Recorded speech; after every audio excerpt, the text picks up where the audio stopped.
Hello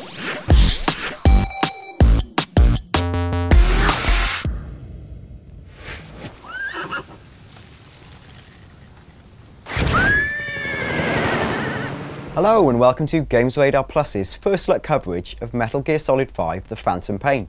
I'm Dan Dawkins, Group Editor-in-Chief, and I'm a massive Metal Gear Solid fan. Over the years I've written a lot about the game, and I'm joined by two other big experts who played over 15 hours of the game each, which is Matthew Castle, editor of OXM magazine. Hello. And Matthew Pellett of Official PlayStation magazine. Hi. Now the big question everyone will be asking is, what does an open world Metal Gear Solid game look like? Now obviously quite nice visually, but what does it mean in terms of play? Matthew Castle.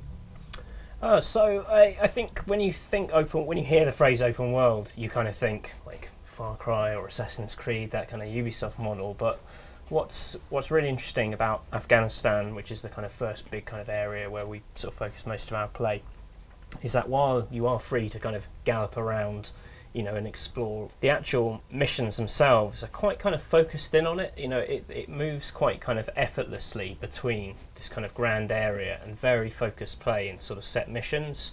So I was kind of struck by that. It's how it's still kind of incorporated sort of old school Metal Gear design within this sort of open world. And you know, and actually there's not a huge amount kind of sort of beyond those missions. It's not like there's endless like little mini challenges and sort of trinkets to do either. You know, there are kind of sort of side ops in there which you can kind of little bonus missions you can do for very clear rewards. But it's not sort of a, you know, a GTA kind of like, oh, I'm just going to go mess around in this sort of big kind of city, you know, or I'm going to try and get up to the top of that mountain and see what's up there. It's a lot more kind of focused than that. So picking up on Afghanistan, like I would say the best way to describe it, like in the central area of the map, it's almost like an open field in which there are a few bases and outposts scattered. But when you move to the extremities of the map, it becomes a bit more funneled. There are canyons and mountain ranges, and you find that the route from one base to another is not just one field that you can gallop across on your horse. It's actually a road, like, you know, bordered by mountains, so that there is a prescribed route from, you know, base A to base B, and there will be things set up on that road, like smaller outposts that you have to sneak through or sneak past. So you still get those classic MGS journeys. It's not just entirely one big field. And you touched upon the missions. Like when you start one of the main quests, it actually drops a border around like the area that you need to focus on. So there will be instances where if you try and go completely the wrong direction, it will say, did you want to continue this way? If you do, you're going to exit this mission, you have to restart it again. So it definitely does put a spotlight on the area of interest when you're in one of the main story missions, but you can always hop out of that mission and go exploring the open world if you so wish. Yeah, I feel like the game really, it zooms in when it wants to give you sort of traditional, localised, not linear, but like focused Metal Gear gameplay, and that's particularly true of one of the missions we played with one of the bosses that we can sort of touch on in a bit. But otherwise, you know, the game's scope is bigger than it's ever been, and certainly compared to Metal Gear Solid Ground Zeroes, which is a very compact set of locations. That to me felt like a 20th maybe of the Afghanistan map. Like, is that fair? Yeah, it kind of, the thing with Ground Zeroes is obviously it was set on an island, so you were naturally kind of sort of penned in by the cliff edges, and then there were kind of like fences which were quite kind of artificially placed to kind of, you know, guide you towards where you needed to be going, and you were led, you know, in a relatively linear fashion towards sort of passes. Here, everyone's kind of honing in on that area. Well, here there's a lot more areas where, you know, even if it is kind of sort of contained within a valley or these kind of operational boundaries, you know, you're still talking about kind of compounds which can be approached from sort of 360 degrees. So, you know, often, you know, actually when I very first started playing, it was kind of almost a little bit kind of intimidating, because you go from quite a linear opening sequence, and then suddenly you're here in Afghanistan, and it's like, go and find this guy, and you know, you're looking at this village going, oh, how the hell am I going to kind of tackle this? You know, there's just, where do I even start, you know, to kind of focus it in. But it manages it in a lot of kind of clever ways, you know, you know, whether it's enemy placements, you know, there are natural kind of less defended areas which you might kind of sort of, you know, if you are wise, you will kind of work your way towards. So, you know, you find yourself naturally kind of kind of creating your own route and kind of creating your own sort of linear approach within the open world, and it's quite unusual. I've not really seen anything like it. It's not just a sort of throw yourself at it kind of. It reminded me kind of, I guess, in Far Cry, where you had to take over emplacements, right, and you would choose to descend on them, clear the guys out and make that area safe for yourself. Like a really expanded version of that, where you've got such a variety of options to go in, quiet, noisy, using a certain set of weapons and tools, a different set of weapons and tools, and even within that you might have a plan in your mind, but more often than not things would go wrong fast, and then your escape route plan or your fix and mend on the do strategy would often be different to the one you'd envisaged on the way in. And I found examples of things like on one of the more sculpted missions where I'd gone in really stealthy, I'd approached, I'd used my NV goggles, I'd picked out, and you mark the guards with your goggles before you go in, so it's very similar to Far Cry in that way, where you pick out targets. So you know kind of where the threat's coming from. You did that, and I went through, I'm going to do it stealthy, so I picked out the guy in the extremes, I waited for the patrol to come around, I picked him out with a trank, dragged him away. When you get further in the game, you access the Fulton balloon, so you can pull them up and out of the extraction point. But then I found that one mission was going really well, but as I was creeping past one of the little bases, I could just faintly hear the sounds of Billy Idol. And I was thinking, that sounds like Billy Idol's Rebel Yell. And I thought, and one thing I would really like is Billy Idol's Rebel Yell in my collection. Now this is one of the things in the Phantom Pain, is you can collect these music tapes hidden around the world, and when you've got them, they're yours to listen to as you ride around in your horse, or in fact, when you're in your chopper, your extraction point chopper. So I basically almost blew everything in pursuit of Billy Idol, where I snuck off mission, so keen to get it and press circle to flip the tape out. Like another guard saw me, reflex mode comes on, I failed to trank him on the head, all goes wrong, and the next thing you know, you're beset by 50 guards and you're blasting your way out. Yeah. It's incredible. That music's like one of my favourite things. Like you can set different songs to be your chopper music, so when you are dropped in to begin a mission, when you're picked up at the extraction at the end, or if you want to call in chopper support, so the machine gunner will like keep some guards busy while you're off sneaking around the back, for instance. And yeah, I had Aha just playing really loudly every time the chopper flew in over Afghanistan, which was the most incredible experience. I forgot to change the tape though, so I'd always hear like the opening bars, the same song, like the helicopter. It became sort of like I don't know if I'll be able to hear that song now in real life without kind of thinking of like a chopper coming in at the same time. It sort of signals imminent death. I mean, the danger with talking about Metal Gear Solid 5 is that it's huge, right? Yeah. And we played probably each over 2 days, 15-ish hours. I think we all got to very different stages in the game, depending on how broad your approach to the game was and the way you can do missions the proper way, trying to get Foxhound or stealth rankings and not kill anyone, not trip any alerts, which is what I tried to do. And it took ages, and it was a nightmare. Or you can do it the loud, big, and noisy way. Can you sort of outline the structure of the game in terms of where you start to where you got to, and kind of what you saw within that run? So I think we have to be careful that we don't like trip over Spoilers allowed. We're not going to talk plot spoilers, because we could, but you'd kill us, and Konami would kill us more. Yeah. So like that's the worst thing we could do, is to spoil it. But like I got a few missions into Africa, I can say that. So you started from which point, sorry? So you begin the game in a prologue, which is a self-contained area, which we can talk about separately, because that's its own little beast. Yeah, we can say where that is, right? Because that's out there in the copy both of you have written. Yeah. So that is when the game was first revealed back in 2012. Now, God, that long ago, it was shown off not as Metal Gear Solid 5, but as The Phantom Pain by Moby Dick Studios. And straight away everyone was like, that looks like Metal Gear 5, and sure enough it was. But it was this very mysterious sequence in a hospital. There was a doctor there, someone didn't have an arm, we're like, what's going on? So that is the prologue for the game.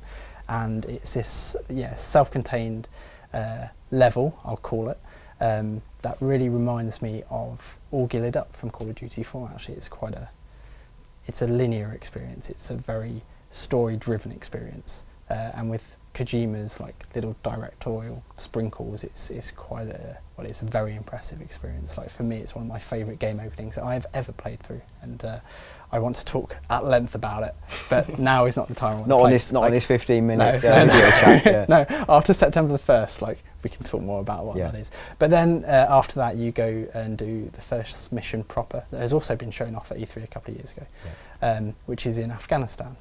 And you're on a rescue mission to rescue one of Big Boss's buddies. I won't say who, just in case people don't want to know. And from then on, you jump back to Mother Base to do some Mother Base management, and then the next 10 hours at least, I would say, are based in Afghanistan. Exclusively in Afghanistan, doing various missions, be they story missions or side ops, which are smaller optional missions you can do for very clear, tangible rewards, like be it better weapons, the ability to understand what soldiers are saying because you extract translators, that kind of thing. So they're well worth doing. And then once you get through a set number of missions in Afghanistan, it then opens up the Africa region as well, which is a similar, like, in geometric sense to Afghanistan, another big area with lots of different bases and similar theme missions, but obviously it's a different looking environment. And yeah, beyond that, I don't want to say too much of what we got up to, but it was. But it's fair for people to expect more beyond that. Much more. Like even after 2 days solid of playing, I sort of get the feeling that I still only scratched the surface for many of its mechanics and systems. It's so overwhelming to begin with, not in a bad way, in an exciting way. Like you put down the pad after 2 days, like I just want to go dive straight back in it and explore more, play with this system that I didn't get to, play with these customization options. There's a lot of game there, an awful lot of game there. Yeah, that's the thing. I just started playing The Witcher 3 and it reminded me of, in one sense like that sense of a big open world. There's things to pick off and do. It's not quite the same game, right? But you know, you're on a horse. It's got this Wild West feel to it. It feels to me like the grand western Kojima always wanted to make. You know, and he's a big John Wayne fan. You know, I think that comes across.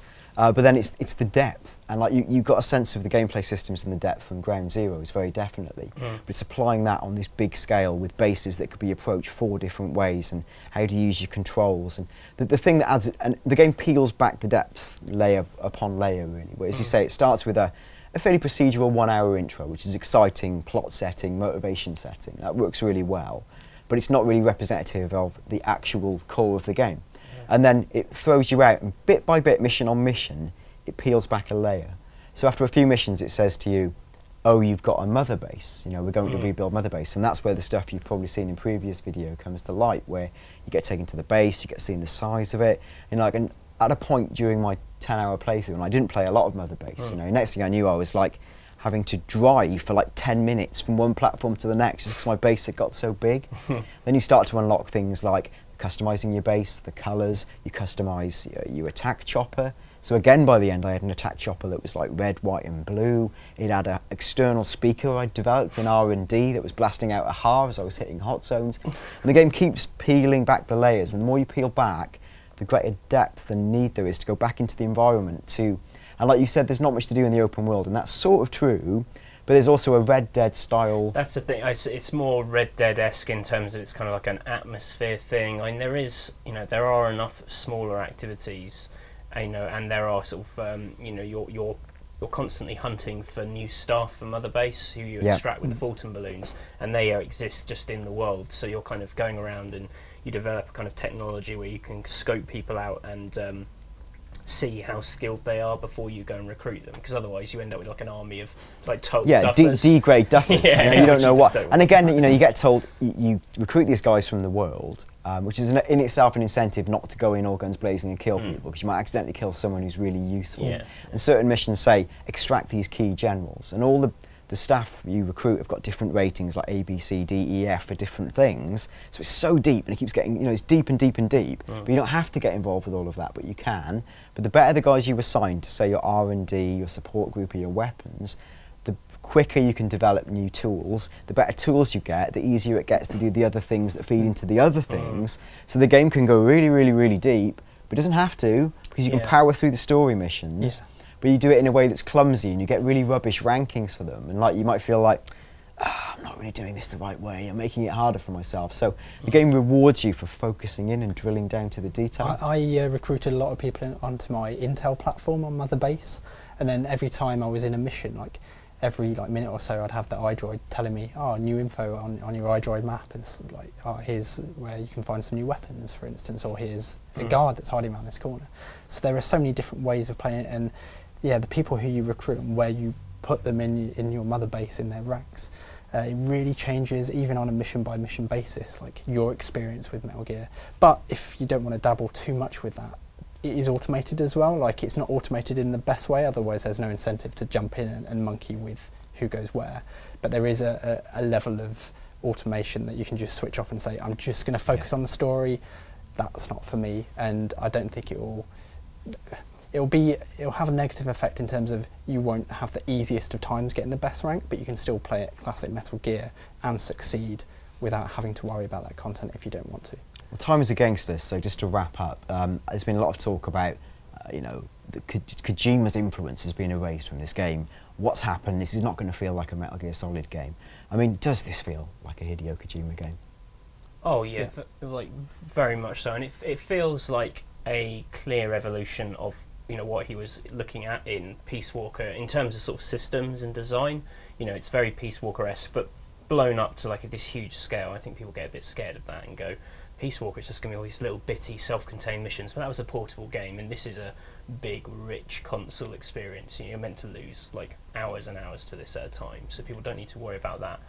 But like in terms of his like directorial influence and him as a writer, I mean, he's clearly there, not in the same kind of like invasive way that he necessarily is in the other games. It's not kind of like, I'm going to force you to listen to 14 minutes of chat about cherry blossoms and Godzilla or whatever. It's not there, but that is there if you want it.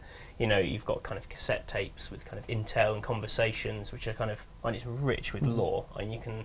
But you can enjoy it your own, literally your own leisure. You listen to it on your headphones as you're kind of riding your horse around. You can listen to kind of interviews between key characters and things. So it's a very different delivery system, which actually after kind of many games of everything being delivered by static radio conversations, it's about time for a change. And he's definitely there, and it's mad when it wants to be, but it's also a much more kind of confident, competent, like straight action game when it wants to be as well, which you don't necessarily expect from Metal Gear. It was a real pleasant surprise. Ultimately, we've played quite a bit of it. Are we excited? I'm even more excited than before I played it, definitely. I just want to dive back in. Like, having to put that pad down and leave it after 2 days was excruciating. Just because I know that there's so much more to find, and I have to wait 3 months before I can find it out.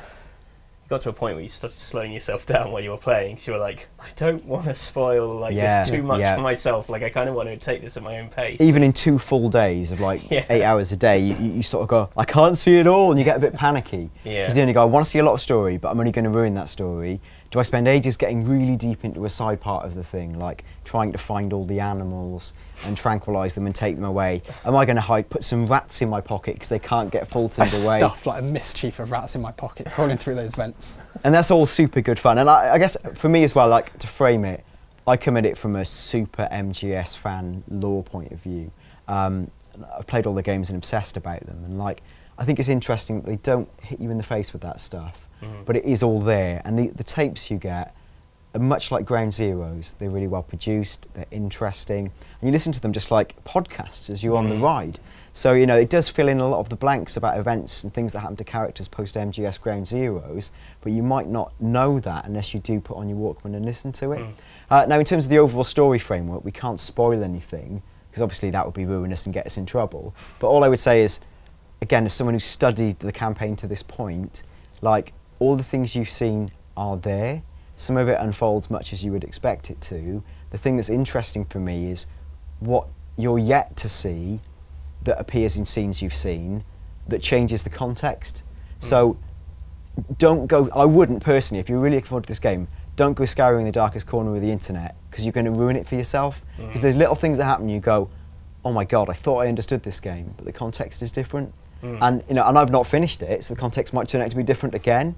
But it delivers all those things you want of a Metal Gear game. There's hints at big themes around legacy, the conveyance of information, why he's being driven to revenge, the nature of identity. All those big Kojima themes are there, but it's also a super kick-ass open world game. Deeper controls, I think, than a GTA 5. Slightly different in terms of its milieu and the, you know, the different scenery. But oh, what a game! What a game!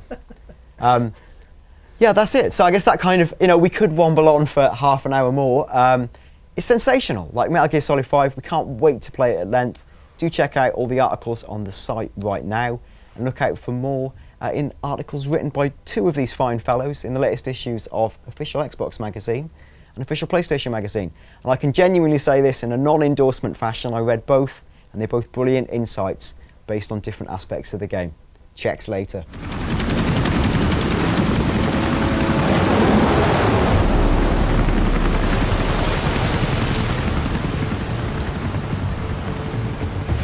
That was a pretty sweet video, right? If you want to see more, go to GamesRadar's YouTube page over here. Or if you want to read, maybe up your game a little bit, go to GamesRadar.com.